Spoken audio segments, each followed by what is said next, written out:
હળદર, કાચી હળદર અથવા તો લીલી હળદરના નામથી પણ આપણે ઓળખીએ છીએ અને માર્કેટમાં અત્યારે તો ભરપૂર પ્રમાણમાં આ લીલી હળદર તમને મળી જાય છે અને એ પણ એકદમ તમારા ખિસ્સાને પરવડે એ રીતે, એટલે કે ખૂબ ઓછી કિંમતમાં અત્યારે ભરપૂર પ્રમાણમાં આ હળદર મળે છે. પરંતુ ઘણા લોકો એવા હોય છે કે જેને હળદરનો ટેસ્ટ પસંદ નથી અથવા તો હળદર પસંદ નથી ને એટલા માટે તે પોતાના ખોરાકમાં આનો ઉપયોગ નથી કરતા. ત્યારે આ તમામ લોકો સાથે આ વિડીયો શેર કરવાનું ચૂકશો નહીં, કારણ કે આજનો વિડીયો જોયા પછી ચોક્કસથી જે લોકોને હળદર નથી પણ ભાવતી એ પણ રેગ્યુલર પોતાના આહારમાં હળદરનો ઉપયોગ કરવા માંડશે.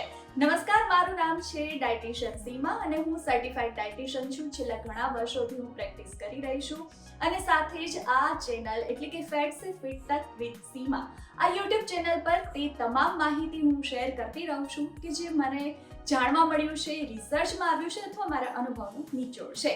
આજે મારે વાત કરવી છે લીલી હળદરના ફાયદાની કે લીલી હળદર છે તેમાં કયા કયા આવા બેનિફિટ્સ રહેલા છે કે જેને કારણે હું કહી રહી છું કે દરરોજ દરેક વ્યક્તિ એટલે કે નાના ભૂલકાથી માંડીને મોટા વૃદ્ધ સુધી તમામે હળદરનો ઉપયોગ કરવો જોઈએ. સાથે એ પણ કહીશ કે હળદરનો ઉપયોગ તમે તમારા આહારમાં કેવી રીતે કરી શકો છો જો તમને તેનો ટેસ્ટ પસંદ નથી.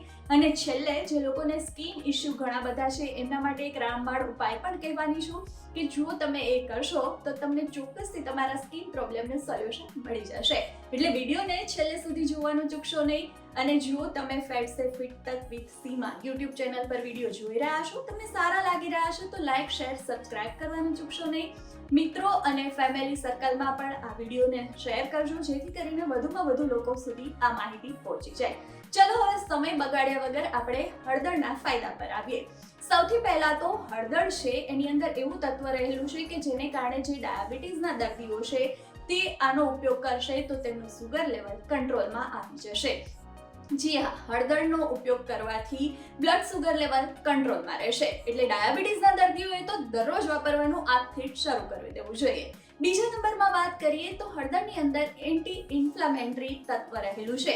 એટલે કે ઘણા લોકો એવા હોય છે કે જેમનું શરીર પર સોજા હોય છે અથવા તો શરીર ફૂલાયેલું લાગે છે. તે લોકો જો હળદરનો ઉપયોગ કરશે તો તેમનો આ પ્રોબ્લેમ સોલ્વ થઈ જશે. ત્રીજા નંબરમાં જેમને પણ પાચનને લગતા પ્રોબ્લેમ છે, જેમનું પેટ ખરાબ રહેશે, કબજિયાત રહેશે, એ તમામ દર્દીઓ, એ તમામ લોકોએ પણ હળદરનો રેગ્યુલર ઉપયોગ કરવો જોઈએ. પાચન ક્રિયા બહુ સારી થઈ જશે. ચોથા નંબરમાં વાત કરીએ તો એન્ટીઓક્સિડન્ટ છે, એટલે કે સ્કિન હેર માટે ખૂબ સારું છે. એન્ટી બેક્ટેરિયલ પણ છે, એટલે શિયાળામાં સામાન્ય રીતે આપણું ઇમ્યુનિટી લેવલ ડાઉન થઈ જતું હોય છે ને તમે જો હળદરનો રેગ્યુલર ઉપયોગ કરશો તો તમને કોઈ બીમારી નહીં આવે, બીમારીઓને તમે દૂર ભગાવી શકશો. એટલે આ ફાયદો પણ રહેલો છે. સાથે જ જો વાત કરીએ તો જે લોકોને રાત્રે સારી ઊંઘ નથી આવતી તે લોકો પણ હળદરનો ઉપયોગ કરે છે તો તેમને સારી ઊંઘ આવશે અને મોંઘી ટેબ્લેટ નહીં લેવી પડે. અત્યારે માર્કેટમાં એવું છે કે આપણે દરેક બાબતના સોલ્યુશન માટે ટેબ્લેટ્સ એટલે કે દવાઓ ઉપર નિર્ભર થઈ ગયા છે. પછી તે હલ્દીની ટેબ્લેટ પણ આપણે લેતા હોઈએ છીએ, સાથે જ સ્કિન, હેર એ બધા માટે પણ કેટલી બધી પ્રોડક્ટ્સ વાપરીએ છીએ અને જે ખૂબ મોંઘી તો પડે જ છે, સાથે આપણા ખિસ્સાને પણ પરવડતી નથી. ત્યારે આ ખૂબ સસ્તી એવી વસ્તુ તમે જો તમારા જીવનમાં અપનાવશો તો તમારે મોંઘા ખર્ચા પણ નહીં કરવા પડે અને વધારે સારા ફાયદા તમે મેળવી શકશો. હલ્દી છે એને જે લોકો આમ પણ આપણે જોઈતા હોય છે કે આપણા રસોડાનો પણ રાજા કહેવાય છે હળદર, કારણ કે કોઈ પણ સબ્જી હોય, કોઈ પણ દાળ હોય કે બાકી કોઈ પણ આપણે વાનગી બનાવીએ બધામાં હલ્દીનો ઉપયોગ કરતા હોઈએ છીએ. અને જે લોકોને હલ્દી નથી ભાવતી એ લોકો શું કરી શકે છે કે સવારમાં તમારે એવું કરવાનું છે કે 1 ગ્લાસ પાણીમાં 1 ચમચી હળદર નાખવાની છે અને તમે ખમણીને નાખી શકો છો. સાથે થોડું આદું પણ એડ કરી શકો છો, 1-2 મરી પણ એડ કરી શકો છો અને આ અડધો ગ્લાસ થાય ત્યાં સુધી ઉકાળી લેવાનું છે. અને સવારમાં જો નરણા કોઠે આ પાણી પીવાની ટેવ પાડી દેશો તો મેં તમને જે બધા ફાયદા વર્ણવ્યા એ બધા ફાયદા તમારા શરીરને મળશે અને તમે ખૂબ ઝડપથી એટલે કે લગભગ 21 દિવસ સુધી કન્ટિન્યુ આ પ્રયોગ કરશો તો તમે જોશો કે તમારા શરીરમાં કેટલા બધા પોઝિટિવ ચેન્જીસ આવી ગયા છે. તમારું એનર્જી લેવલ વધી જશે, તમારી ઇમ્યુનિટી બૂસ્ટ થઈ જશે, સ્કિન, હેર સારી થઈ જશે. એટલું જ નહીં, જે લોકો વજન ઘટાડવા માંગે છે ને વજન નથી ઘટી રહ્યું તેમનું વજન પણ ઘટવા માંડશે. ડાયાબિટીસના દર્દીને ડાયાબિટીસ કંટ્રોલમાં આવી જશે, એટલે ઘણા બધા ફાયદા રહેલા છે. સાથે જ સારી ઊંઘ પણ આવશે, જે અત્યારે મોટાભાગના લોકોની સમસ્યા હોય છે કે દિવસભર એટલું કામ કરીએ, થાકી જઈએ, છતાં પણ રાત્રે સારી ઊંઘ નથી આવતી. તો આ ફાયદો પણ હલ્દીથી થવાનો છે. અને હા, મેં તમને કહ્યું હતું સ્કિન માટે હું તમને એક બેનિફિટ કહેવાની છું, એક નુસ્ખો બતાવવાની છું. હવે તેની વાત પણ કરી લઈએ. તો એના માટે તમારે આ લીલી હળદરને ખમણી નાખવાની છે ને એનો રસ કાઢી લેવાનો છે. એની અંદર તમે 1 ચમચી એલોવેરા જેલ એડ કરી દો, વિટામિન ઈ ની કેપ્સ્યુલ એડ કરી દો એક, અને સારી રીતે મિક્સ કરી દો. અને જો હની તમારા સ્કિનને સૂટ કરતું હોય અને નેચરલ હની તમારી પાસે અવેલેબલ હોય તો 2 થી 3 ડ્રોપ્સ એના નાખી દો. અને ત્યાર પછી હળવા હાથે તમે સ્કિન પર એપ્લાય કરી દો. આ તમારું સિરમનું પણ કામ કરશે, ફેસ પેકનું પણ કામ કરશે.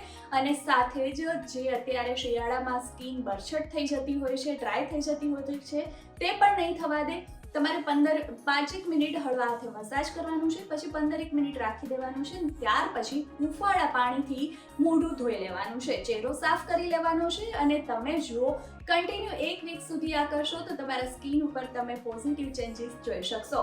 અને ત્યાર પછી 1 વીક સુધી કરીને પછી અઠવાડિયામાં 1 થી 2 દિવસ તમે કરી શકો છો. એટલે કે 2 કે 3 દિવસ મૂકીને 1 દિવસ આ પ્રયોગ કરવાનો છે. આ તમે કરશો તો તમારી સ્કિનમાં ઘણા બધા સારા એવા ચેન્જીસ આવશે, જેમને એકને એટલે કે ખીલ થતા હોય એ નહીં થાય.